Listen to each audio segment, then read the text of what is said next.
Bonjour et bienvenue dans mon podcast à la découverte de nos trésors intérieurs, un podcast pour vous aider à cheminer à la découverte de qui vous êtes véritablement. Et bienvenue dans mon nouveau podcast qui est dans la continuité de cette série que j'avais envie de partager avec vous, dont le sujet est de faire grandir la conscience de soi. Donc après le podcast sur la conscience de notre corps physique, que je vous invite à écouter si ce n'est pas déjà fait, j'avais envie de vous parler de la conscience de nos pensées. C'est un sujet dont j'aime beaucoup parler aussi parce que au fil du temps, de mes expériences, de mon parcours, j'ai vraiment compris l'importance et l'impact surtout que nos pensées ont sur la manifestation de notre vie, sur nos réalisations, sur notre épanouissement, sur notre joie, sur tout ce qu'on crée en fait dans notre vie. Parce que nous sommes des co-créateurs puissants. Et nous pouvons donc utiliser cette puissance pour créer du beau, du juste, de l'amour pour soi et pour le monde, mais on peut aussi l'utiliser pour détruire et involuer. Donc on peut se détruire soi en s'auto-sabotant, en nourrissant des pensées de peur, de haine, en laissant notre pouvoir à notre ego, à notre mental et à l'extérieur aussi, et en s'empêchant d'être heureux et heureuse. Et aussi, on peut détruire les autres en émettant toute forme de négativité envers eux ou envers le monde. Donc détruire, c'est peut-être un grand mot, parce que tout dépend aussi de l'intention qu'il y a derrière et si c'est fait consciemment ou inconsciemment. Mais en tout cas, l'idée, c'est que ça va nous limiter dans notre évolution, en fait. Et avant tout, je voulais vous dire que c'est important aussi de se rappeler que nous sommes en chemin, que nous sommes là pour réapprendre et incarner les lois divines pour co-créer avec la vie, en se fiant donc justement aux lois divines et non plus aux lois humaines qui nous limitent.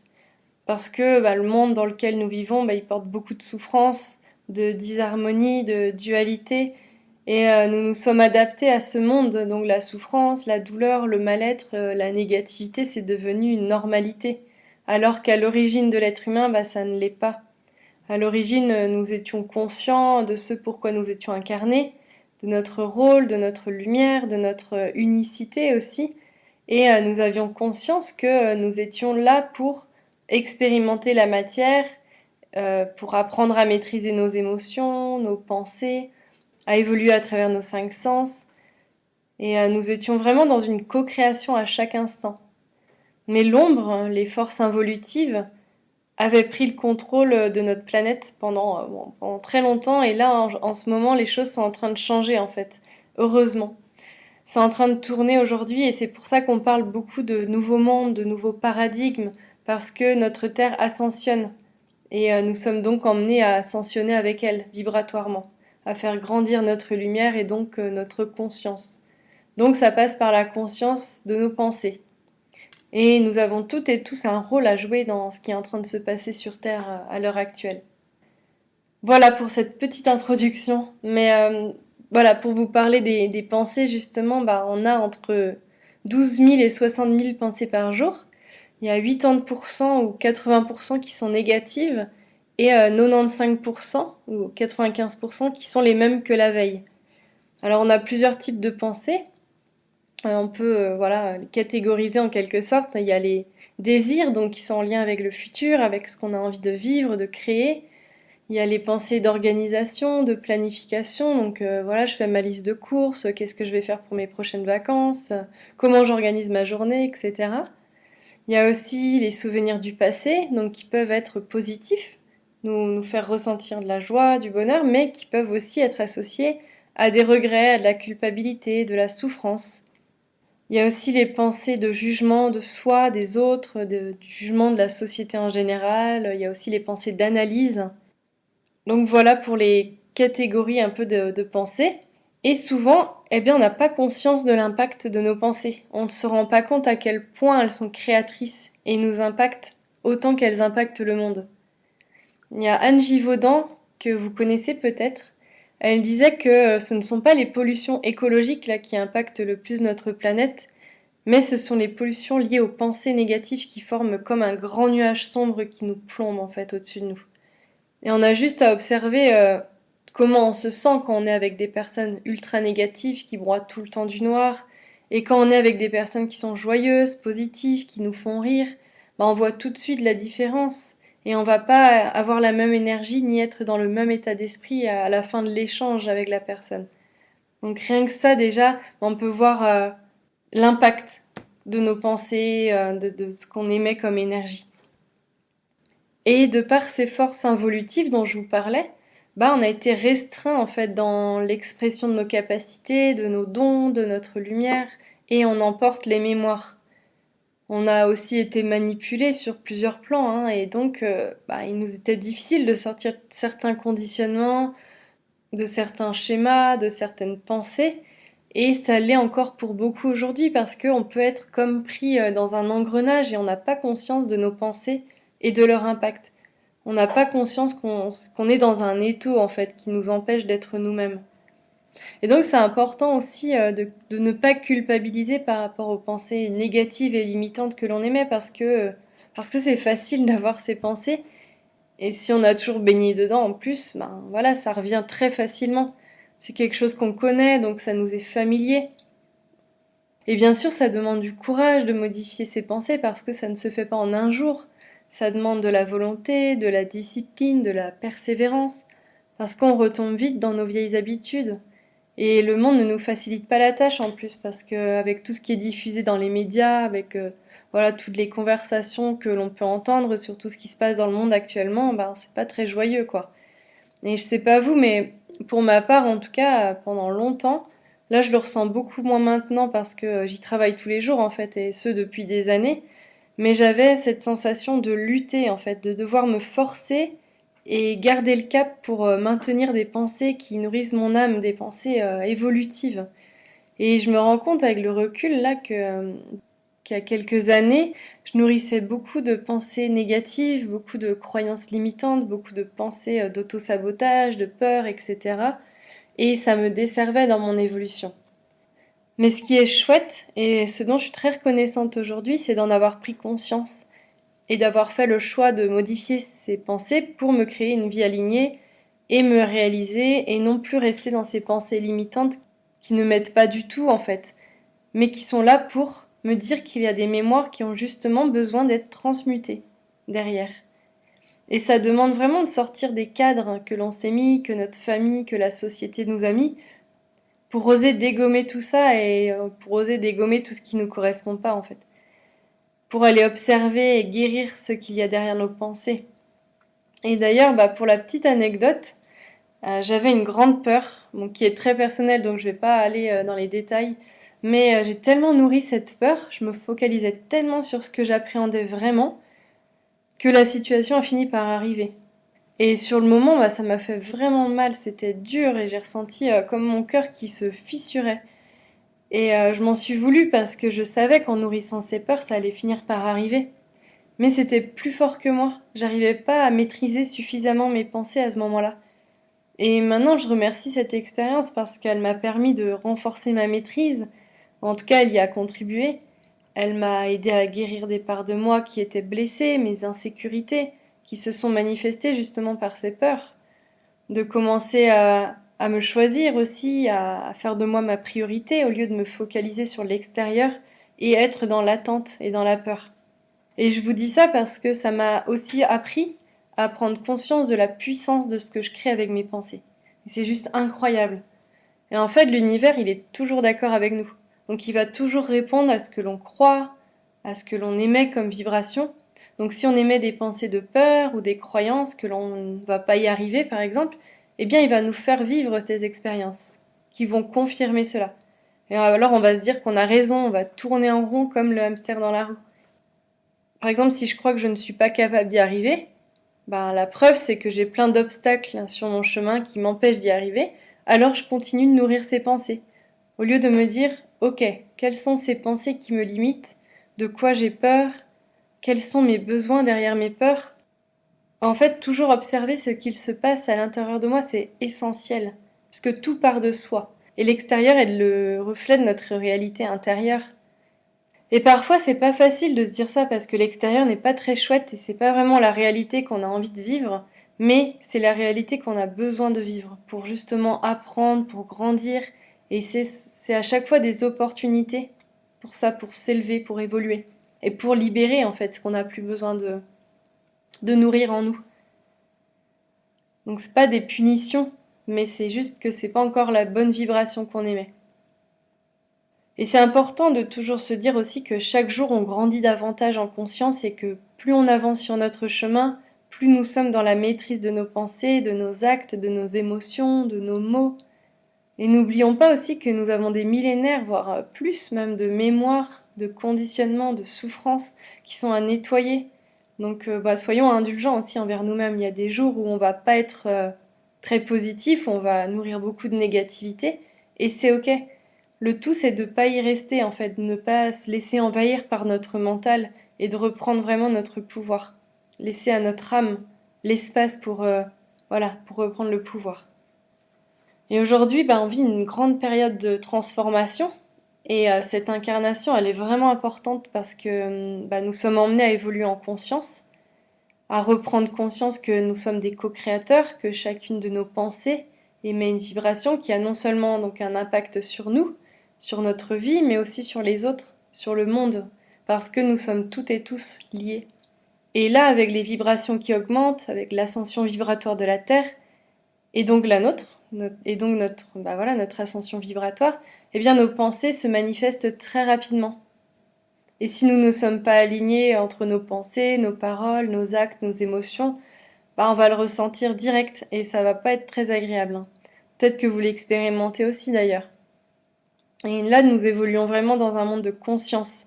Et comme je disais dans mon précédent podcast, le corps physique, il est la base de notre incarnation. Et il nous montre très vite si on est aligné ou pas, par nos ressentis, nos émotions, nos douleurs, etc. Et nos pensées sont extrêmement importantes pour rester dans notre alignement. Là, je vous donne un petit exemple de la vie courante. Ce week-end, j'étais à Lyon avec des amis. Et en centre-ville, c'est assez compliqué de se parquer, surtout un samedi en plus. Et les trois, on se disait, allez, on va trouver une place. On a vraiment manifesté ce désir et nourri les pensées d'avoir une place juste à côté de l'endroit où on avait rendez-vous. Et on a demandé à l'univers de manifester cette place. Et cette demande, elle venait vraiment du cœur. On était toutes les trois très connectées à ce désir du cœur. Et on a tourné en rond pendant un petit moment, mais au final, on a pu se parquer juste devant l'endroit où on allait. Et on aurait pu se dire au bout d'un moment qu'on n'aurait jamais de place, vu le monde qu'il y a de la place nulle part, qu'on va devoir aller plus loin. Mais on s'est pas laissé avoir. On a manifesté notre place.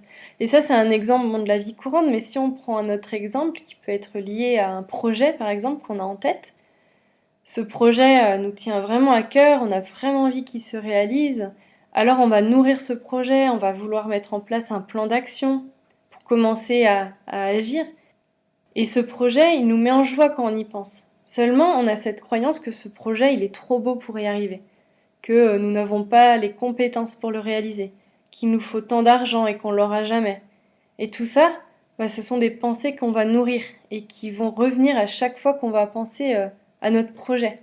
On va au début être vraiment dans cet enthousiasme, dans cette joie liée au projet, et le mental et l'ego vont vite s'en mêler et on va perdre notre motivation.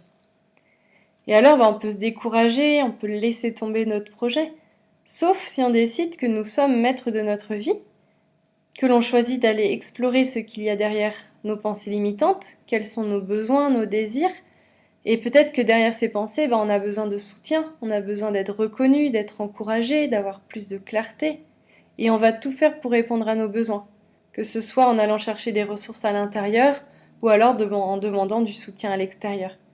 Mais tout ce qu'on demande, tout ce dont on a besoin, on l'a aussi à l'intérieur de nous. On peut vraiment se l'apporter. Donc si par exemple j'ai besoin d'être reconnue, est-ce que je me reconnais dans toutes les parts de moi ? Si j'ai besoin de soutien, est-ce que je me soutiens suffisamment moi-même dans mon projet ? Voilà, c'est tout ça qu'en fait on doit aller regarder et observer. Parce qu'il va être facile de céder à nos croyances limitantes que l'on a. Et je pense que dans le monde en plus dans lequel on vit actuellement, il y a beaucoup de choses qui sont faites pour nous limiter dans nos projets, pour ne pas croire en nous et pour donner notre pouvoir à l'extérieur.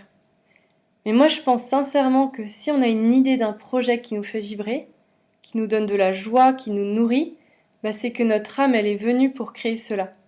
C'est qu'on porte déjà tout en nous pour y arriver. Et ça va nous demander de nous libérer de tout ce qui nous empêche de croire en nous en fait, d'aller chercher les ressources à l'intérieur de nous. Et je peux en témoigner en tant qu'entrepreneur, je sais pas expliquer pourquoi j'ai choisi cette voie au début, maintenant je le sais, mais je savais à l'intérieur de moi que c'était ce chemin. Et ça m'a demandé vraiment d'épurer mes pensées, mes croyances limitantes. Et c'est encore en chemin, hein, parce que l'entrepreneuriat, c'est vraiment un chemin initiatique, sacré. En tout cas, c'est ce que j'expérimente. Mais il y a des moments où je doutais et où je doute encore, et où je me sentais pas légitime. Et tout ça, ça m'a demandé beaucoup d'observation de mes pensées. Ça m'a demandé d'aller guérir ces parts de moi blessées par des expériences passées. Ça m'a demandé aussi d'observer mes histoires que je me raconte. Parce qu'on s'en raconte des histoires, hein.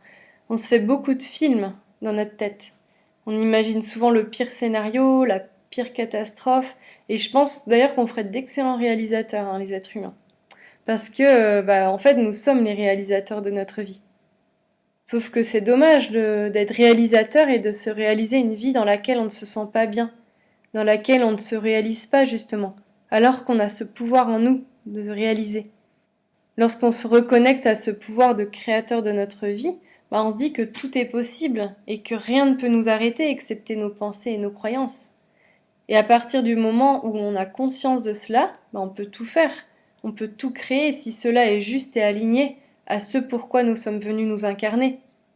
C'est vraiment ce pouvoir de l'intention. Où est-ce que je mets mon énergie? Où est-ce que je mets mes pensées? Et toujours observer d'où part cette intention que l'on a. Est-ce qu'elle part du cœur? Est-ce que ça vibre vraiment à l'intérieur de nous? Ou est-ce qu'elle part de l'ego? Et là, c'est venu pour combler quelque chose, pour montrer que, pour être reconnu, pour combler un vide, voilà. Donc c'est important de toujours observer d'où part mon intention. En créant ces podcasts, par exemple, et en vous les partageant, je me sens pleinement alignée parce que je sais que c'est un appel du cœur. C'est un appel de mon âme. Et pourtant, j'en ai eu des pensées qui m'ont fait peur, hein, et qui m'ont empêché de passer à l'action. Alors je les ai écoutées, j'ai guéri, j'ai transmuté ce qu'il y avait derrière, pour laisser la place à des pensées nourrissantes, afin de pouvoir passer à l'action en toute sérénité aussi. Et à chaque fois que je mets un podcast en ligne, j'ai toujours ces pensées aussi de comment ça va être perçu, est-ce que j'ai bien fait de dire ça?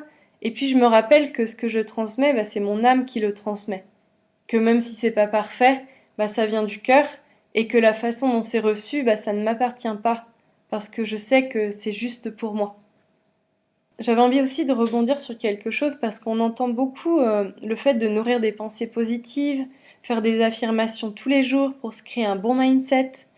Et c'est super, mais si on n'est pas passé par l'étape précédente, en explorant et en libérant nos pensées limitantes, on peut dire toutes les affirmations positives du monde, mais c'est comme si on mettait un tapis sur la poussière, au lieu de l'enlever et de mettre du beau à la place. Donc avant de nourrir les pensées positives, explorons notre ombre intérieure parce que même si c'est pas agréable, c'est essentiel, sinon ça reviendra toujours en surface à un moment donné. Donc c'est vraiment dans l'instant qu'on crée notre futur. Il est donc important de prendre soin de nos pensées, de les choisir avec attention, d'observer et de modifier les pensées qui nous bloquent dans notre évolution, parce que nos pensées sont créatrices, comme je vous disais, elles sont vibrations. Donc c'est important de comprendre que tout ce que nous envoyons nous revient d'une certaine manière. Donc en émettant des pensées de jugement, de critique négative vis-à-vis de soi ou de quelqu'un, ça va nous revenir d'une certaine manière. Donc là, à ce stade d'évolution auquel nous sommes et vers lequel nous allons de plus en plus, il est vraiment important d'intégrer cela, parce qu'on va vers l'unité. Et beaucoup de pensées sont dans la dualité encore, et nous séparent de soi et de l'autre. Donc rappelons-nous qu'en jugeant l'autre, on se juge soi, car rien n'est séparé. Donc observer ce que l'on pense de l'autre, c'est un bon moyen de voir ce que l'on a à guérir et à libérer en nous. Et si c'est des pensées positives, c'est qu'on porte aussi cela en nous, et qu'il est peut-être temps de le voir aussi en nous. Nous sommes là en tant qu'êtres humains incarnés pour apprendre notamment à maîtriser nos pensées, et ainsi se co-créer une vie harmonieuse, qui aura un impact sur toute l'humanité, sur la création d'un nouveau monde. Nous sommes vraiment dans une période vibratoire très importante et tout s'accélère, donc les lignes du temps se rapprochent et ainsi tout ce que nous pensons se manifeste très rapidement et parfois c'est instantané. Donc voilà, soyons attentifs à nos pensées, soyons conscients de ce que l'on pense, de ce qu'on émet pour nous et pour le monde. Et c'est vraiment tous ensemble qu'on va pouvoir aussi changer tout ça et dissoudre ce gros nuage d'ombre qui règne encore beaucoup sur Terre pour emmener du positif, de la joie, de l'amour. Mais c'est vraiment en chemin et on s'y approche grandement. Donc restons confiants aussi par rapport à tout ça. Soyons bienveillants envers nous-mêmes, aimons-nous et cultivons des pensées positives, de joie et d'amour. Donc voilà, pour conclure, eh bien, je vous invite à observer vos pensées, à prendre conscience des pensées positives et des pensées négatives que vous émettez. Et quand vous avez des pensées négatives et limitantes, observez ce que ça vous fait ressentir et ce qu'il y a comme mémoire derrière.